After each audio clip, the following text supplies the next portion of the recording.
Mais comment c'est possible? Mais vraiment, c'est possible de faire ça?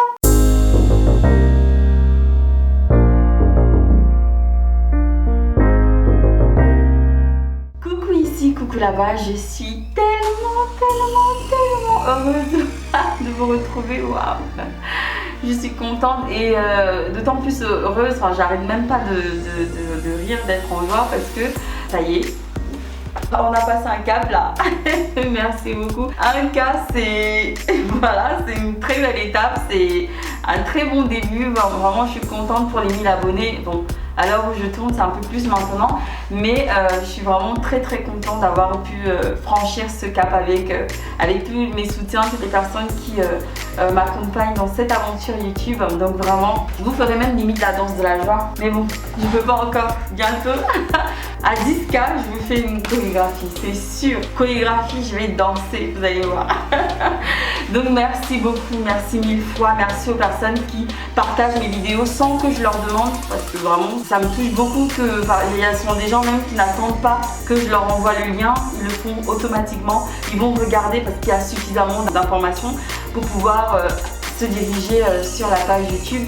Donc un grand merci à ces personnes là qui n'attendent pas que j'envoie un lien, que je demande, que je fasse ci. Donc merci beaucoup à vous, merci à ceux qui partagent, donc merci à ceux qui s'abonnent, merci à ceux qui regardent les vidéos, merci aux pouces en l'air. Merci aux pouces en l'air, vraiment c'est encourageant, vraiment merci. J'ai été heureuse de ma dernière vidéo, des commentaires, des retours que j'ai eu par rapport à cette vidéo. J'étais un peu, je savais pas ce que ça allait donner, mais à ma grande surprise, elle a plu. Voilà, c'est une vidéo qui a parlé à beaucoup de personnes et je suis vraiment contente de ça. Voilà, donc continuez, hein, continuez à partager, continuez. Waouh, je suis super contente, vous n'avez même pas idée, vous pouvez pas imaginer, je suis trop heureuse parce que quand j'ai ouvert ma chaîne YouTube, je m'attendais même pas à voir, moi je me disais, si j'ai 3-5 personnes, c'est déjà bien. Donc oui, merci pour ces 1K, c'est le début, voilà, et c'est le début de la famille là qui va s'agrandir, c'est le début du commencement de grandes choses. Donc merci encore et alors malgré ma joie, malgré ce moment joyeux dans mon cœur, je tenais quand même à parler avec vous un sujet qui me laisse quelque peu sans voix, comme vous allez le lire dans le titre, les jeunes et la sexualité. Que dire, moi mon cœur me fait vraiment mal quand je vois des jeunes filles qui ont à peine 10 ans, qui commencent à s'adonner à des pratiques, non pas qu'on leur demande de le faire, mais parce qu'elles voient en fait à la télé ce qui se passe. Elles vont se mettre à répondre aux besoins, soit des garçons de leur âge déjà. Vous imaginez à cet âge-là, ils sont déjà informés, alors que moi à 10 ans, je jouais pas avec la Barbie, mais je sais que je filais droite comme ça. Je pense même pas que j'avais le droit de regarder les gens s'embrasser à la télé. En tout cas moi, pas qu'on nous interdisait, mais moi c'est un truc que je ne voulais pas. Quand il y avait des adultes qui s'embrassent à la télé et tout, je fermais les yeux, je quittais la pièce, enfin de moi-même quoi, tu vois. Donc c'est pour vous dire. Et à l'école, même quand on parlait de tout ce qui est anatomie, c'est un cours où j'étais là physiquement, mais j'hibernais quoi. J'hibernais, j'étais... D'ailleurs, on m'appelait à l'école hibou parce que moi j'hibernais tout le temps. Au lycée, on m'appelait hibou parce que moi j'hibernais tout le temps. Enfin, quand c'était des sujets comme ça, dès qu'on commence à parler de sexualité, moi je suis plus là, je vous laisse, reste avec votre sujet. Donc, il faut en parler, c'est important d'en parler. C'est vrai que je suis choquée quand un jour j'ai reçu des vidéos des jeunes filles, notamment en Afrique. Waouh! L'Afrique, j'aime tellement ce continent. Mais des jeunes filles qui, sans aucune pudeur, c'est-à-dire qu'on aurait, quand moi je voyais, je me disais, elles sont peut-être possédées quoi. Elles montraient leur partie intime comme ça avec plaisir, joie. On voit bien que c'est elles qui ont pris la décision de le faire. Et quand on m'explique la raison pour laquelle elles font ce genre de choses, je tombe de nu, je me dis, mais comment c'est possible? Mais vraiment, c'est possible de faire ça? C'est possible de penser comme ça? Enfin, pourquoi en fait? Pourquoi Parce que pour moi, honnêtement, je vais être honnête avec vous, à partir d'un certain âge, on sait faire la différence entre le bien et le mal. Voilà, on sait. Si on te met une gifle à 10 ans, 11 ans, tu sais que ce n'est pas bien. Si on t'insulte, tu sais que c'est pas bien. Si quelqu'un t'achète à manger, tu sais que la personne veut ton bien parce qu'il veut que tu te nourris. On est d'accord. Enfin voilà, c'est des exemples un peu bateaux comme ça. Mais c'est juste pour dire qu'on sait faire rapidement, assez tôt, la différence entre le bien et le mal. Donc pour moi, même si on revient encore dessus, l'Afrique, c'est compliqué, c'est dur, mur, machin. Vous les jeunes filles, vous les filles qui vont pouvoir peut-être regarder cette vidéo, quel est l'objectif de prendre ton téléphone, de te filmer et en plus, souvent cette vidéo est envoyée à un homme déjà marié.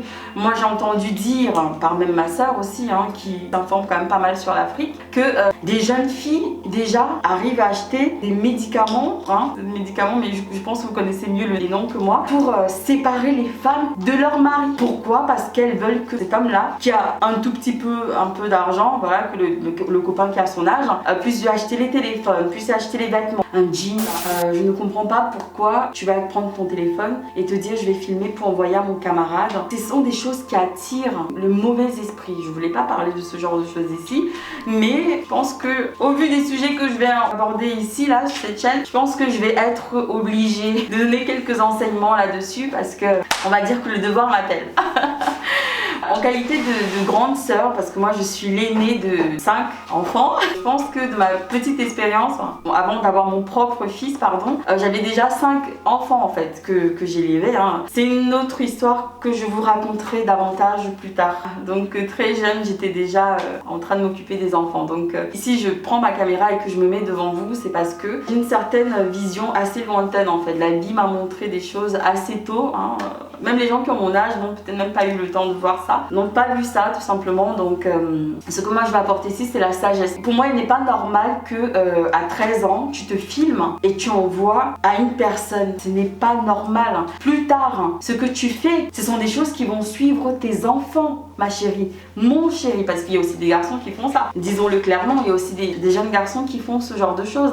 Donc ça va te suivre, ça va suivre tes enfants. Ne pense pas que ça va s'arrêter là. Ta vidéo que tu envoies, elle va sortir tôt ou tard. Même si le type ou la fille qui t'a dit non, je supprime et tu as les preuves, mais ça va sortir. Ça ne se supprime jamais vraiment. Sache-le, les choses ne se suppriment jamais vraiment. Un jour, ton patron peut tomber dessus, ou je sais pas, en Afrique, je sais pas comment ça se passe vraiment, mais ta voisine peut tomber dessus, pour après un jour t'es marié, t'es tranquille. Elle va aller dire oui, mais regarde, je suis tombée sur une vidéo qu'elle avait tournée quand Sista, les hommes l'ont vue dans cet état, et ça te donnerait quelle image en fait auprès de ton mari? Dis-moi, plus tard. Là, je n'aime pas ce mot, oh on est jeune, on s'amuse. Bah non, on est jeune, on s'amuse, mais on s'amuse en étant intelligent. Être jeune ne veut pas forcément dire être bête, pas réfléchi. Beaucoup de gens se trompent souvent là, oui je suis jeune, alors non, il faut être jeune, c'est vrai, mais ça n'empêche pas d'être raisonné et raisonnable. Il faut faire les choses avec toute conscience.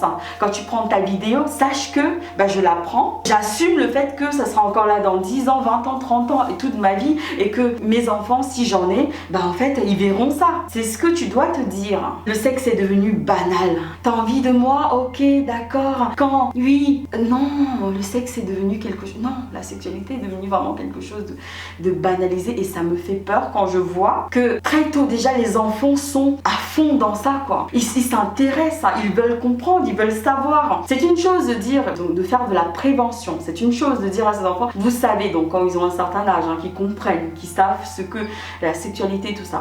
De leur dire écoutez, maintenant il faut prendre les précautions, il faut faire attention. Si tu as une relation, sache que il faut te protéger, parce que si tu ne te protèges pas, tu peux attraper telle ou telle maladie. C'est une chose, et c'est vraiment une chose. Mais quand on est encore bébé, parce que pour moi 10 ans c'est quasiment encore des bébés, je suis désolée, 11 ans c'est voilà. Qu'est-ce que tu fais à te filmer, à envoyer? Et puis même 16 ans, 17 ans, tu vois, qu'est-ce que tu fais à cet âge-là? Tu es censé réfléchir à ton avenir. Quand je prends l'exemple de l'Afrique, là où tout le monde, oui c'est pauvre, etc. c'est ça. Tu es censé réfléchir, moi j'ai même envie de te dire, réfléchis à comment toi tu pourrais contribuer pour l'avancement de ton pays. Tu es peut-être là comme ça, tu as l'impression d'être assis sur un banc, il n'y a rien qui se passe, tu es posé comme ça, mais réfléchis au lieu de te dire ah mais je réfléchis comment je vais aller piquer le mari de l'autre femme. Je réfléchis comment je vais empoisonner l'autre homme ou l'autre femme pour pouvoir récupérer la personne qui a de l'argent. C'est pas possible en fait d'avancer, ça ne pourra jamais en fait donner des bons fruits, ça ne pourra jamais donner quelque chose de positif. Parce que sache que, un des proverbes que j'aime, quand tu fais, sache qu'on te le fera, tôt ou tard. Ne fais pas à autrui ce que toi tu n'aimerais pas qu'on te fasse. Il me semble que c'est une phrase qui viendra souvent. Je vous préviens déjà, je vous m'en garde. Pour vraiment vous permettre de comprendre en fait la signification de ce mot. Ne fais pas à l'autre ce que toi, tu n'aimerais pas qu'on te fasse. Parce que quand on va te le faire, il sera trop tard en fait pour les regrets. Réfléchis toujours avant d'agir. Pèse le pour et le contre. Prends le temps. C'est vraiment ce que j'ai envie d'apporter. Tu as 16 ans, tu as 17 ans, 18. Qu'est-ce que je peux faire pour mon avenir? Même si c'est des croquis, tu décides, tu imagines, tu écris. J'aimerais bien faire ci. Peut-être que là, je vois qu'il n'y a peut-être pas de possibilité. Alors, intelligemment, comment je peux construire cette chose pour que ça puisse donner quelque chose de bien et que je le fasse de manière légale. Toujours dans le but de bien faire. Dans la vidéo Immigration clandestine, où je disais que les gens se réveillent comme ça et puis mettent des économies. Ils arrivent quand même néanmoins à mettre des économies. Est-ce que vous vous rendez compte? Ils arrivent à mettre des économies. Donc là où on est, où c'est compliqué, on est dans un Afrique là où les gens, c'est pas facile de manger. Tu arrives à aller faire des emprunts pour monter dans un bateau qui n'est même pas sûr de te ramener et tu laisses la dette à qui? À tes parents, ta famille, tes enfants. Pourquoi ne te dis-tu pas cet argent que mon père ou ma mère ou mes tantes ou mon oncle, enfin bref, je sais pas qui, emprunte pour moi? Je vais créer un petit business, quelque chose. Au début, il faut jeter la petite pierre et après tu commences à mettre les bases, les fondations vont monter au fur et à mesure. Et cet argent qu'on t'a donné, une fois que ton entreprise a donné ce que ça a pu donner, quand tu as exploré toutes les possibilités justement pour cette entreprise-là, elle va forcément monter. Quand je dis forcément, c'est parce qu'il faut avoir aussi la foi que ça va marcher. Ne fais pas quelque chose et attends que le résultat vienne tout de suite. Il faut prendre le temps. Voilà, les choses prennent le temps à se faire. Et justement, c'est à ce moment-là que on peut profiter de manière, je sais pas comment expliquer ça. Quand tu fais quelque chose sainement, légalement, bien, franchement, je sais même pas si vous comprenez en fait ce que je veux dire.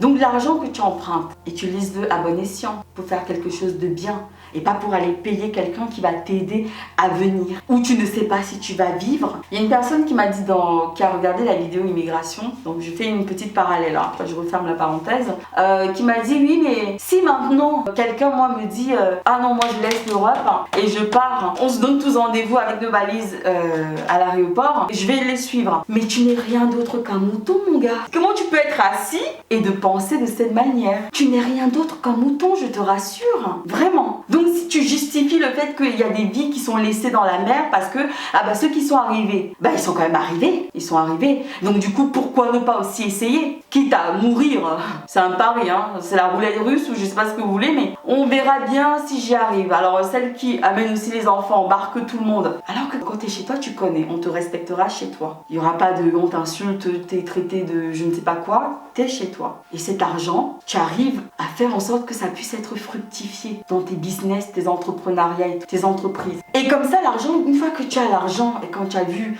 tout ce qui te tombe dessus, en fait, tu peux rendre à la personne. Tu auras créé de l'emploi dans ton pays, même si c'est juste embaucher une personne au début, tu auras créé de l'emploi, enfin bref, je vais pas faire de la politique ici, excusez-moi, mais j'ai tellement à dire, honnêtement. Comme je disais, j'ai tellement à dire, mais je vais m'arrêter là, parce que, trop à dire.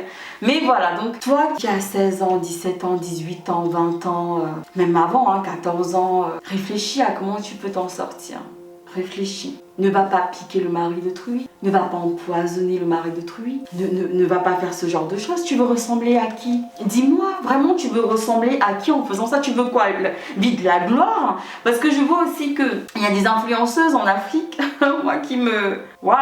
Elles me laissent sans voix, vraiment, Elle, je ne sais pas, j'aimerais bien discuter avec elle en fait un jour. Parce que quand je vois les snaps, ma soeur m'a souvent montré quelques snaps, quand je vois les snaps, j'ai une honte profonde. Parce que ce qu'elles savent seulement dire, c'est écoutez les jeunes, les filles, la meilleure manière d'y arriver, c'est aller piquer le mari de quelqu'un, montrer son corps complètement nu. Tu vas arriver comme ça, je t'assure. Fais comme ça et puis c'est bon. C'est tout de suite que tu auras l'argent qui va tomber dessus. Gonfle les fesses le plus possible. Ton physique, gonfle les seins jusqu'à ne même plus respirer. Tes lèvres, mets tout type de produit. Et puis vraiment, là, tu y arrives. Mais ma chérie, commence d'abord par enlever les vêtements. C'est important.